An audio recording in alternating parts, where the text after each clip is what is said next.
예수 믿는 것이 또 무엇이냐고 자문하고 또 자답한다면 예수 믿는 것은 오늘 13장 1절에서 기록된 말씀처럼 아모스의 아들 이사야가 바벨론에 대하여 받은 경고라. 경고.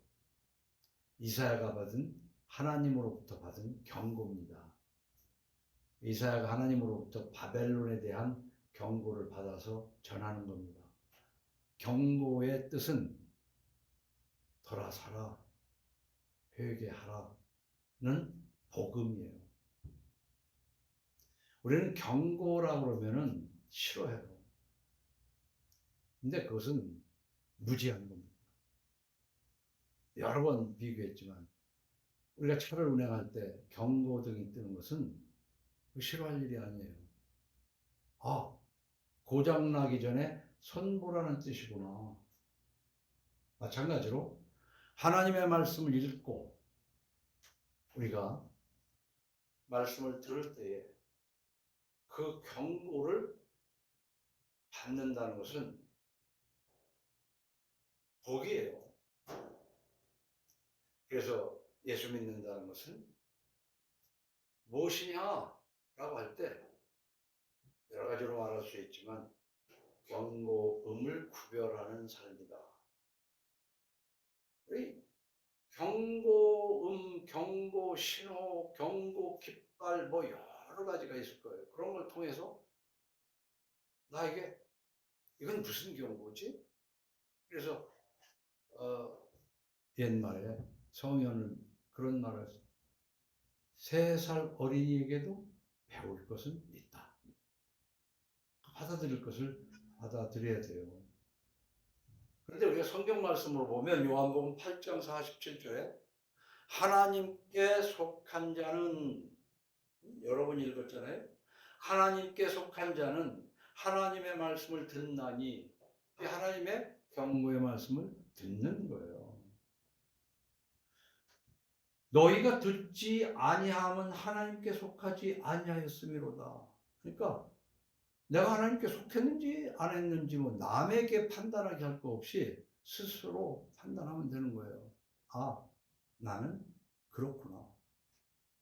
요한복음 10장 1절에 내가 진실로 진실로 너에게 이르노니 문을 통하여 양이 우리에게 들어가지 아니하고 다른 데로 넘어가는 자는 절도며 강도요 문으로 들어가는 양의 목자라. 문지기는 그를 위하여 문을 열고 양은 그의 음성을 듣나니. 우리가 양을 안 길러봐서 모르겠지만 뭐 영화나 이런 걸 봐서도 알 수 있는 것처럼 양은 자기를 보살피는 자의 음성을 들어요. 그가 자기 양의 이름을 각각 불러 인도하여 내느니라. 자기 양을 다 낸 후에 앞서가면 양들이 그의 음성을 아는 고로 따라오되 타인의 음성은 알지 못하는 고로 타인을 따르지 아니하고 도리어 도망하느니라. 예수께서 이 비유로 그들에게 말씀하셨으나 그들은 그가 하신 말씀이 무엇인지 알지 못하니라. 우리는 참 이런 걸 많이 깨달아요. 내가 듣기는 들어도 청각적으로 이상은 없어요. 그런데 옆에서 들은 사람은 이렇게 듣고 나는 저렇게 듣고 다른 사람은 다른 의미로 들어도 무슨 말인지를 몰라. 우리가 하나님의 말씀을 들어서 그 중에서도 특히 경고하시면 하나님이 나를 사랑하시는 증거예요. 왜 경고를 하겠어요? 피하라고 경고를 하는 거거든요. 경고 안 하고 그냥 갑자기 그렇게 하면 어떻게 하겠어요? 하나님은 경고하시는 하나님이다. 그래서 이미 읽은 것처럼 1절에 아모스의 아들 이사야가 바벨론에 대하여 받은 경고. 이 경고는 다른 말로 또 표현하면 뭐냐면 엄중한 말씀, 엄중한 말씀이라는 말이에요.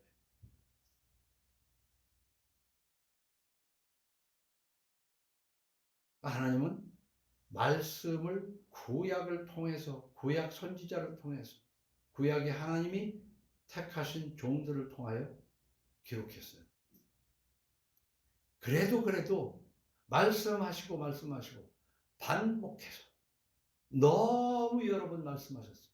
그래서 성경을 계속해서 하다 보면 참 표현이 그렇지만 그 소리 한 소리 또 하고, 그래서 결국은 듣지 않았기 때문에 말라기 선지자를 통하여 마지막으로 이 성전문을 다섯 자 했었으면 좋겠다. 그리고 말라기 선지자를 끝으로 하나님은 침묵하십니다.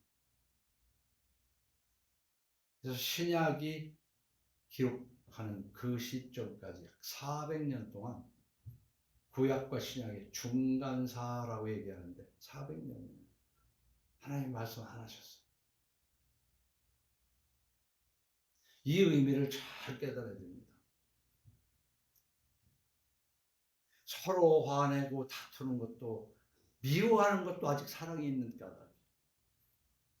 그러나 포기했을 때는 말할 필요도 없는.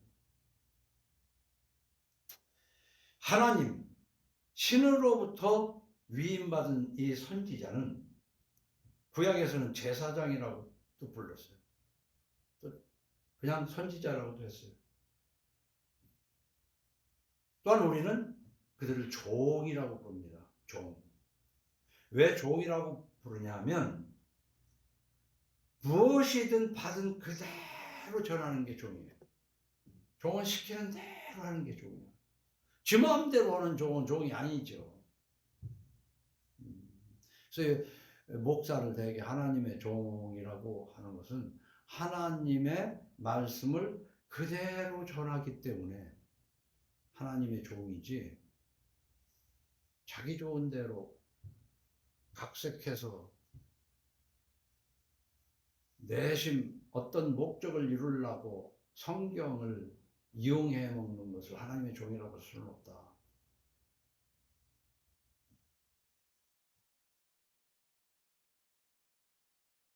하지만 우리는 거짓 선지자라는 성경 속에서도 많이 기록된 것을 볼 수가 있는데, 그 거짓 선지자는 하나님의 말씀을 전한다는 전제하에서 각 사람마다 지금 궁하고 듣고 싶은 이야기가 있어요. 그걸 전해줘요. 하나님께서 반복해서 이스라엘을 치시겠다고 하셨는데도 여전히 하나님의 말씀을 경청하지 않기 때문에 결국은 결정이 된 거야. 바벨론에 끌려가게 됐을 때 이 이사야는 이제 하나님이 너희를 바벨론의 손에 붙였다. 우리 얼마나 듣기 싫어요. 이제 네 나라 망한다 하니까 듣기 싫잖아요. 그때 거짓 선지자는 망하기는 왜 하나님은 사랑의 하나님인데 하고 결코 그런 일이 없을 거다. 그리고 얼마나 듣기 좋아요. 지금도 거짓 선지자는 사람들이 즐겨하고 좋아하고 희망하고 소망을 줘요. 하나님께서 경고하시는 말씀을 전하지 않는다고. 왜냐하면 인기가 없으니까. 그래서 결국은 이스라엘은요, 아니 지금 바벨론에 대한 경고입니다. 이 13장에서는요. 이스라엘이 아니지만은 바벨론의 그 교만함을 꺾으시기 위해서 경고를 몇 차례 하셨어요. 그러나 이제는 그 경고를 듣지 않기 때문에 바벨론의 참상을 쭉 오늘 13장에 길게 읽었잖아요. 차마 입으로 다 말할 수 없는 그런 잔인한 기록들이에요.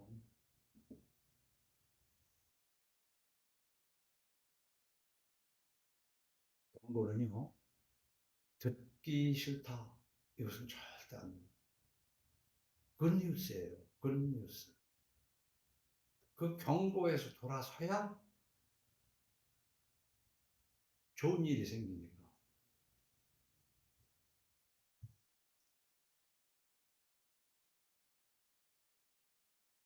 우리 기독교 개신교는 가톨릭교에서 돌아서서 가톨릭교의 부패를 고칠 수가 없기 때문에 돌아선 게 개신교예요. 가톨릭교는 교황이 마치 하나님을 대신하는 것 같은 오만한 짓거리를 하잖아요. 그러니까 그리고 신부들만이 하나님 말씀을 전하는 게 아니라 성경만이 하나님의 말씀이고 누구나 하나님의 말씀을 전할 수 있는 모두가 다 제사장이다. 이것이 프로테스탄트의 신념이에요. 기본 원리예요. 그렇기 때문에 저는 여러분들에게 오염된 거짓 선지자의 귀를 기울일 것이 없이 여러분이 성경을 읽고 집에서 예배드리는 거기가 교회라고 주장하는 거예요. 우리 세상에는 전문 직업인들이 있어요. 법조인, 변호사 같은 사람. 변호사 같은 사람은 정부에서, 국가에서 자격을 주고 그 자격을 받은 사람이 일을 하는데 그 밑에서 그 변호사를 돕는 사무장이 있어요. 사무장 경력이 많은 사람은요, 사무장이 변호사를 시켜요. 내용적으로는. 그 사무장이 변호사보다 훨씬 더 실력이 있다고. 그래서 그 사무장은 변호할 수 없어요. 왜? 국가에서 자격을 그렇게 줬기 때문에. 의사도 자격을 얻어야 의사를 할 수 있지. 아무리 병 고치는 재주가 있어도 그 다른 사람 병을 고치는 거 의료법 위반입니다.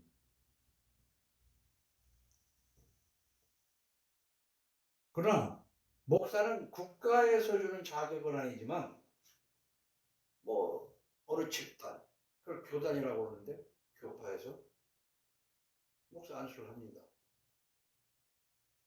목사만이 설교할 수 있고 교회를 세울 수 있는 것으로 지금 돼 있잖아요. 목사 아니면서.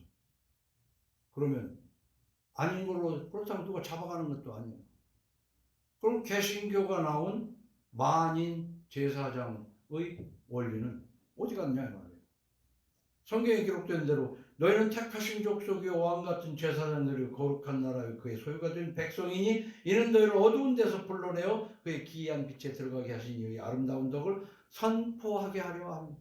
이 선포하는 것이 바로 설교죠. 근데 설교라는 말은 개신교에서 설교라는 말에 이 성경 어딜 봐도 설교라는 말은 없어요. 강론이라는 말. 강론이라는 말이 구약에서 신약까지 이렇게 보면 10번 나와요. 강론이. 너희들 자녀들에게 하나님의 말씀을 강론하라. 그리고 바울은 어디를 가든지 성경으로 강론하니 이렇게 강론 해설하는 거예요. 근데 지금은 설교가 성경만 내세우고 그 성경하고는 아무 성경을 푸는 것보다도 듣기 좋은 얘기가 설교예요. 그러니까 흔히 하는 얘기가 그잖아요. 아이고 설교하고 있네. 듣기 싫고 잔소리를 설교라고 그러잖아요. 어? 그렇게까지 됐어요. 그런 설교, 좋은 설교도 많이 있어요. 100%라고 그러는 건 아닙니다. 보다는 여러분이 성경을 잘 깨우쳐가지고 이 말씀이 이러하구나 하고 하나님 앞에 경고하심을 받으면 그 예수 믿는 거예요. 그런데 그 경고하심을 안 받으면 2절로 3절처럼 뭐냐면 하나님은 바벨론을 치는데 은밀하게 가서 치게 하는 것이 아니라 그 주변 국가를 아주 공개적으로 모집합니다. 너희는 민둥산 위에 기치를 세우고, 깃발을 기치라고 좀 한 건데요.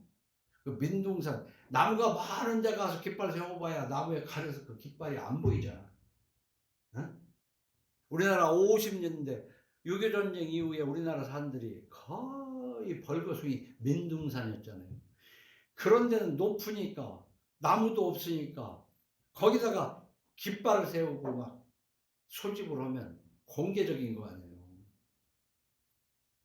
너희는 민둥산 위에 기치를 세우고 소리를 높여 그들을 부르며 손을 흔들어 그들을 존귀한 자의 문에 들어가게 하라. 이 존귀한 자의 문에가 뭐냐면 바벨론이 오만 방자하니까 반어법으로 쓴 거예요. 그 존귀한 자의 문에 쳐들어가라 이 말이야.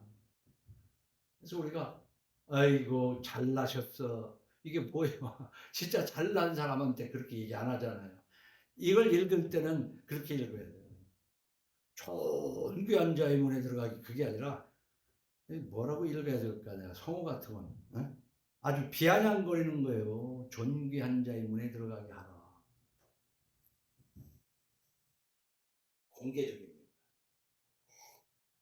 하나님은요, 경고하시고 듣지 않을 때 벌을 주시지만 그것도 크게 벌을 때는 아주 공개적으로 대대적으로. 역대하에 보면 바벨론이 어떤 모습이었냐면 26장 16절에 그가 강성해짐에 이런 말에 성경에서 잘 보여요. 우리가 뭔가 잘 될 때 강성해짐에, 그러면 지금 내가 지금 잘 되고 있을 때 이렇게 읽어야 된다니까. 근데 그냥 제3자의 저 멀리 강 건너 불구경하는 듯하게 성경을 읽어가지고는요 아무 의미가 없습니다. 그가 강성해짐에 그의 마음이 교만하여 악을 행하여, 이게 크기에 따르지만은 좀 뭐가 된 줄 알면 다 오만방자해지는 게 인간이야. 그건 틀림없어. 그걸 남의 얘기로 하지 말고 이 음성이 들리는 내 귀에 들리는 내가 좀 그러지 않냐, 이걸 경고하심으로 받아야 돼. 성경 어디를 봐도 경고하심이야. 그 마음이 교만하여 악을 행하여 그의 하나님 여호와께 범죄하되 곧 여호와의 성전에 들어가서 향단에 분향하려 한지라.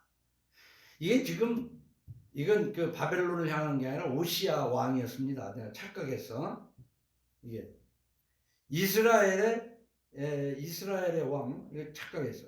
이스라엘의 왕 오시아가 강성하여짐에 그 마음이 교만해가지고, 그 당시는 기름 부은 자가 왕, 제사장, 선지자, 이게 삼중직이었어요. 그러니까 하나님이 특별히 세운 자가 왕이고, 그 다음에 제사장이고, 그 다음에 하나님의 종이었단 말이에요. 그러면 왕은 왕의 일을 해야 되는 건데, 이 왕이 좀 강성해지고 좀 무하고 나니까 건방 떠느라고 제사장이 하는 일을 하러 갔다 이 말이에요. 근데 우리는 세상에 보면요, 이것과 비슷한 것이 뭐냐면 이 자본주의 속에서 돈을 번다는 것은 쉬운 일이 아닙니다. 쉬운 일이 아닌데, 돈을 번다는 것은 또 특별한 재주예요. 그 배후에 하나님의 역사를 깨달으면 더 좋지만, 근데 돈을 어느 정도 벌고 난 사람들을 내 나름대로 관찰해 보니까 돈을 벌면 이 사람이 어떻게 변하냐면은 자기가 뭘 해도 할 수 있는 걸로 착각을 해요. 이 오시아 왕처럼. 그래가지고 벌은 돈을 엉뚱한 데다 갖다 다 불살라고. 내가 지금 한번 이대로 된 것이 다시 또 똑같이 하면 될 것 같아도 그렇게 되는 게 아니야.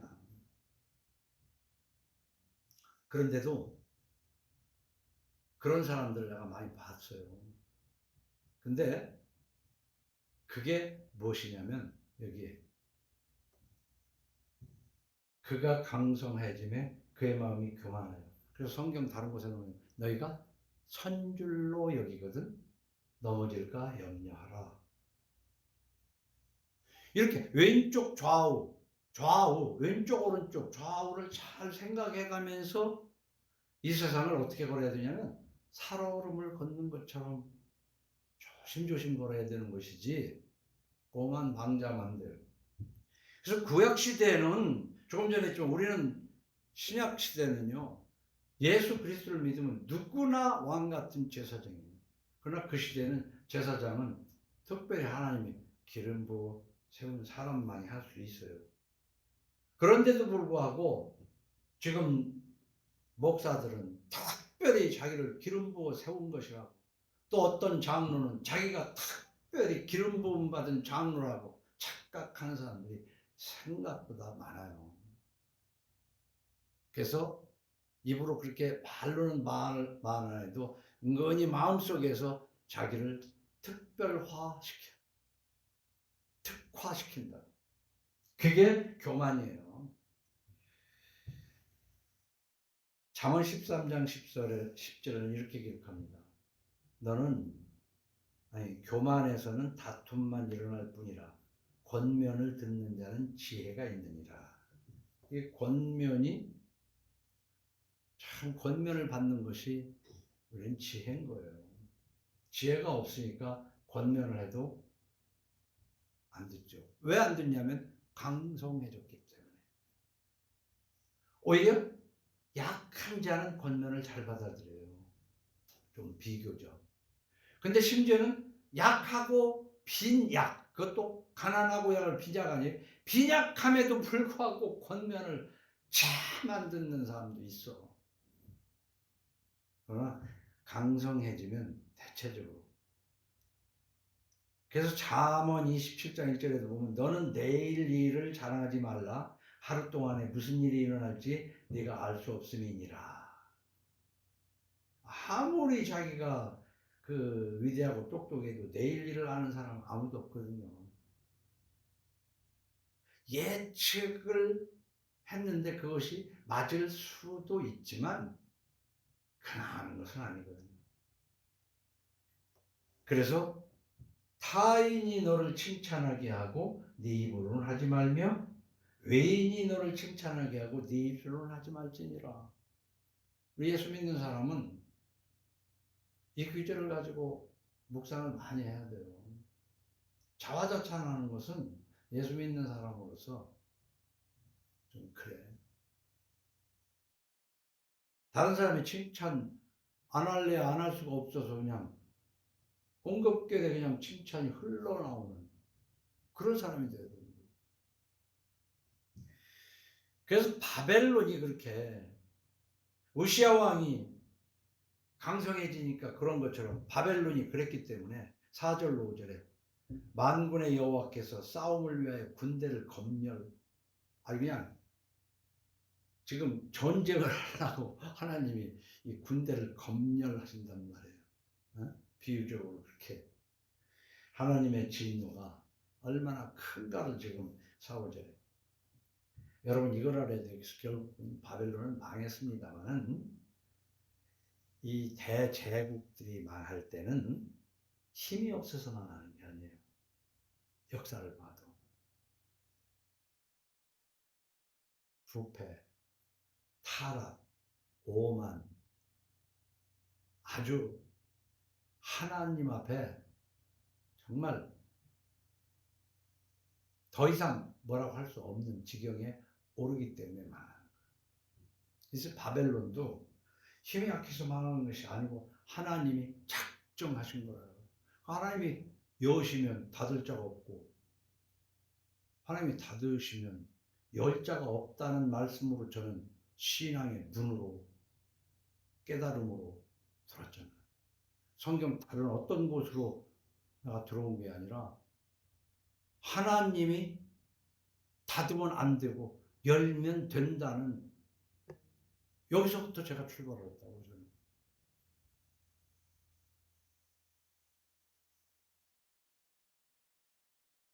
그렇기 때문에 내가 뭐가 되더라도 하나님이 지금 나를 밀고 앞에서 끌고 계시구나 이래야지. 그 생각이 없으면 아 내가 누군데 이게 되는 거란 말이에요.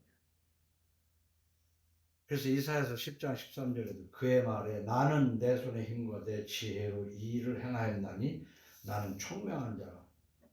열국의 경계선을 거저 치웠고 그들의 재물을 약탈하였으며 또 용감한 자처럼 위에 거주한 자들을 낮추었으며, 지금 바벨론이 아주 그냥 내가 이렇게 잘났다 하는 내용이 기록된 거예요. 근데 바벨론은 뭐였어요? 하나님이 이스라엘을 때리는 막대기였다는 말이에요. 하나님이 이스라엘, 하나님의 택한 백성을 때리기 위해서 이방인을 그렇게 사용했더니 오만 방자하게 내가 했다고 지금 그러는 거 아닙니까? 내 손으로 열국의 재물을 얻은 것은 새의 보금자리를 얻은 것 같고 하면서 많은 걸 얻은 건 쉬웠다 얘기야. 저 새가 이렇게 보금자리 둥지 있는데 그거 다른데 애들도 보금자리 뜯어보려면 뜯어볼 수 있잖아. 그런 것처럼 내가 이 세상을 좀 얻었다 하고 오만 방자를 떠는 거죠. 그러니까 비유적으로 도끼는 그 나무꾼의 손에 휘둘려서 나무를 넘어뜨리는 것이 도끼가 힘이 있어서 그런 게 아니잖아요. 그러니까 도끼가 어찌 찍는 자에게 스스로 자랑하겠으며 톱이 어찌 켜는 자에게 스스로 큰 척하겠느냐? 이는 막대기가 자기를 드는 자를 움직이려 하며 몽둥이가 나무 아닌 사람을 들려함과 같으니로다. 이미 우리가 읽었던 말씀 아닙니까? 근데 예레미야 50장 25절에는 이렇게 기록했어요. 여호와께서 그의 병기창을 열고 분노의 무기를 꺼내면 주 만군의 여호와께서 갈대아 사람의 땅에 행할 일이 있습니다. 먼 곳에 있는 너희는 와서 그를 치고 그의 곡간을 열고 그것을 곡식더미처럼 쌓아 올려라. 그를 진멸하고 남기지 말라. 하나님이 지시하시면 그대로 되는 거예요. 근데 우리는 하나님을 조종하려고 너무 많이 했어. 한국 기독교는. 자기가 하나님을 움직이려고 그래. 그러니까 막대기가 자기를 드는 자를 움직이려 하며, 이게 한국교회의 그 잘난 기도라니까. 하나님의 보좌를 막 흔든다는 책으로까지 써서 기도는 만능이다 뭐 하면서 하나님이 원하는 기도를 해야지. 그래서 기도의 모본이 뭐라고 그랬습니까? 십자가를 지고 싶은 사람이 어디 있어요? 하나님이신 창조주이신 예수님도, 인간으로 오신 예수님도 그 십자가 지기가 너무 어려워서 하실만 하거든 이 잔을 내게서 지나게 하옵소서 그랬잖아요. 하오나 내 원대로 마옵시고 아버지 원대로 하옵소서 이랬지. 그 십자가 그래 지지 마라 할 때까지 막 40일 기도를 했습니까? 100일 기도를 했습니까? 이 40일 기도하고 오래 기도하는 것이, 그것이 다 미신이야. 저쪽 동네에서 온 기도. 거기는 그냥 정성을 들이는 거거든. 우리도 하나님 앞에 정성이 없어도 된다는 뜻이 아니라 우리는 정성으로 하나님을 움직인다고 생각하는 자체가 그게 미신이야. 하나님의 뜻이 무엇인가를 알아가지고 내가 거기에 움직여야 되는 것이지. 그러니까 경고를 하면 그 경고를 잘 받아야죠. 그래서 우리 구원은 영원한 생명을 얻는 구원과 현재 삶 속에서 배고픈 자는 빵이 구원이고 아픈 자는 병 치료가 구원인데, 그건 하나님에게서 와야 되는 거죠. 근데 요즘 제가 한 1년 동안 특별히 내 고지혈 당뇨를 나름대로 귀동냥 해가면서 하다 보니까 이건 하나님 앞에 내 삶을 회개하고 하나님이 고쳐주시기를 간절히 기도해요. 치료하는 여호와를 믿어야 됩니다. 그래서 가난을 벗는 하나님은 가난하게 하시는 하나님이 아니에요.